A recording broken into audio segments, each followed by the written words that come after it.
بسم الله الحمدلله والصلاة والسلام علی رسول الله. دا ورور سوال کړی دی، وی کله چې یو مړی په قبر کې ږدي نو په دې وخت کې بعضې خلک آیتونه وایي د قرآن کریم او بعضې پکې الله اکبر او دغه کلمات وایي.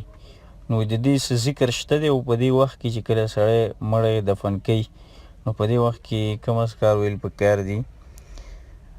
د دې خبرې جواب وبالله التوفیق. سنت طریقه هغه دا ده چې کله سړی مړی دفن کوي او مړی په قبر کې کښېني نو په دغه وخت کې دا ویل پکار دي چې بسم الله وعلى سنة رسول الله او یا علی ملة رسول الله، دا ویل پکار دي. او د دې خبرې دلیل حدیث د ابن عمر رضی الله عنه دی چې دا حدیث په ابو داود کې هم شته دی او په ترمذي، ابن ماجه او حاکم په خپل مسند کې هم راوړی دی او شیخ البانی رحمه الله هم دا حدیث راوړی دی او په احکام الجنایز کې دا حدیث صحیح کړی دی. او دغه حدیث د ابن عمر رضی الله عنه حدیث دی چې رسول صلی الله علیه وسلم فرمایلی دی کله چې تاسو مړی ږدئ په قبر کې نو په دغه وخت کې تاسو وایئ چې بسم الله وعلى سنة رسول الله، او په بل روایت کې وعلى ملة رسول الله راغلی، دواړه ویلی شي.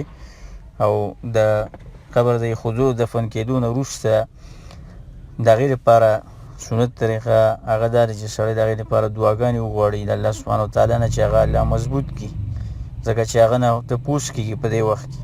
او د دې خبرې دلیل حدیث د ابو داود دی او شیخ البانی رحمه الله دا حدیث صحیح کړی دی په احکام الجنایز کې راوړی دی.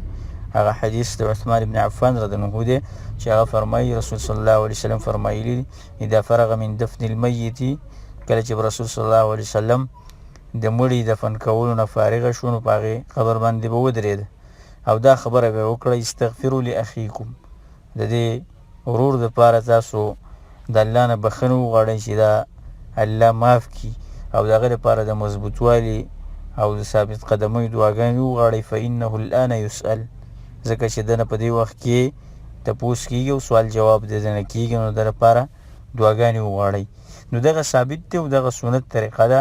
د هغې نه علاوه نور اذکار ویل یا نور تکبیرات ویل یا آیتونه ویل دغه د رسول صلی الله علیه وسلم نه ثابت نه دي. هذا والله اعلم.